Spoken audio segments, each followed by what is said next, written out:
Before we went on air, you took me for a great tour of your studio. Let's talk about that because, boy, you've got a setup here. You're doing a lot of work with young people and potential stars.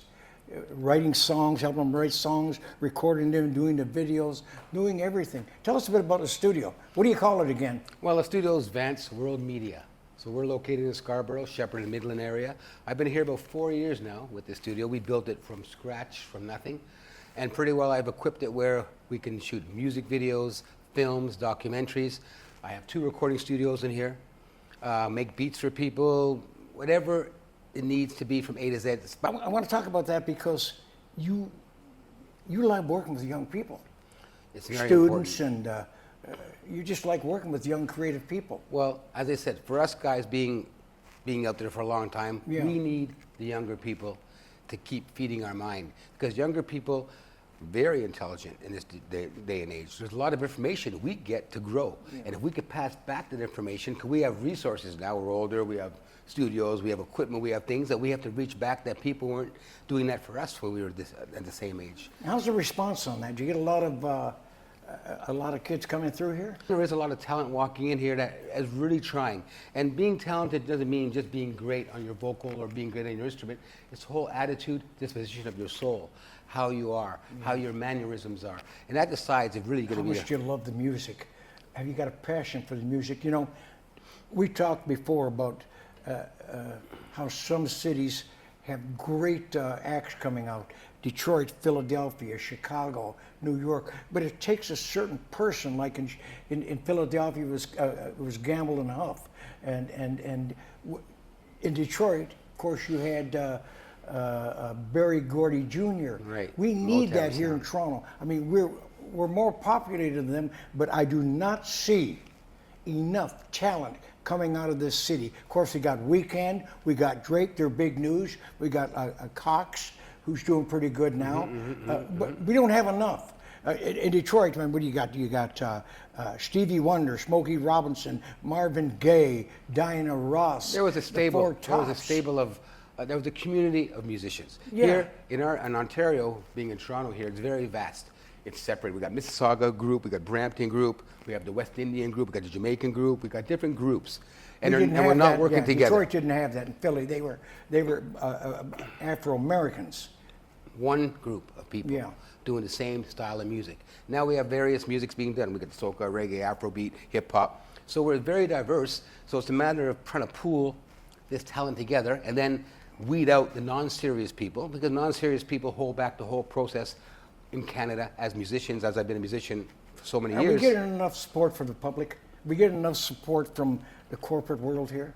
I don't believe so. I mean, it's hard enough to get support, let alone even contact a corporate dimension that'll support this endeavor. Basically, I set it up as a business, but I'm running it as a nonprofit because there is no profit. Everything I'm doing is on my own cuff, or the odd person to come and help here and there, but otherwise the studio's running very roughly, but it has to keep going because of our passion. We have passion. Why are we here today? Because of passion.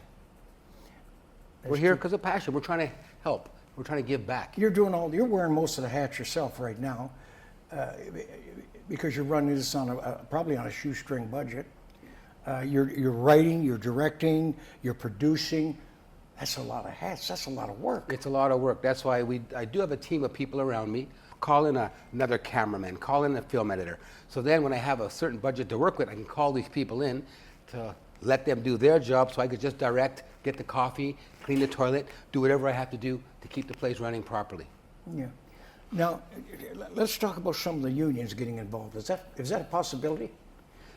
The unions are a very big possibility, again, for their advertising, probably for their media. Now, depending on the insides we have, I don't have many contacts in the unions, maybe Local 50, which my bass player, Brad Farrell, he played with us for years. He was a business rep of Local 50, so we were the closest I got to the unions. And then myself being in IATSE 873 and IATSE 411, that's as close as I am to any unions to get any kind of support to help us out over here. Well, and help themselves out as well. When you look at it, especially, I mean, it's a whole other story, the skilled trades. We're very short here in Toronto. We keep bringing in people because we don't have it here. There was a time when I was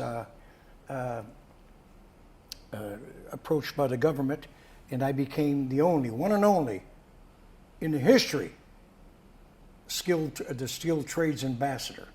And they were sending me all over the country, and I was preaching, evangelizing, if you will, unions, and evangelizing skilled trades, because all in all, there's well over 150 different skilled trades out there. From everything from demolition, plumbing, and all kinds of noble professions. And yet we have a shortage, so we have to bring in people. They don't even teach it in the schools like they used to. There was a time when I was going all over the country, and we had built an awareness. It concerns me that we don't have enough people, especially with construction, going at such a rate here in Toronto. Like as I said, I encourage a lot of young people that are artists. Can you learn electrical? Well, a lot of parents influence them to go the other way. They want doctors and lawyers, but these doctors and lawyers and others don't have buildings or offices. Those are built by skilled tradesmen. That's right. You know, in all kinds of different things. We're going to have on somebody a little later on. I'll be talking by the name of Ace, and he's with Beyond Bars, and I will be discussing that with him, because that is very it's vital. An urgent it's vital. matter. Vital. Yeah, it's vital and it's urgent here. But let's get back to you Okay. because you give me a wink in front of the camera, they're going to think something's going on. That's it. Why not? Let's get some controversy. Well, I got to tell you, you know, once again, we talked about sharing that old school music with the new young people out there. A lot of them love it, because I went to a Smokey Robinson concert a few weeks back. You'd be surprised. When I went to an Eagles concert, the same thing. Young people out there knew every song, sang every song. One guy kept telling his girlfriend, he wrote that song too. Oh, Glenn Fry wrote that song. Oh, that was Don Henley that wrote that song. And same thing with Smokey. Wow, he wrote all them songs. And the girl says, he wrote all the songs he's singing? He wrote My Girl and all this stuff. These are things that they didn't know. And this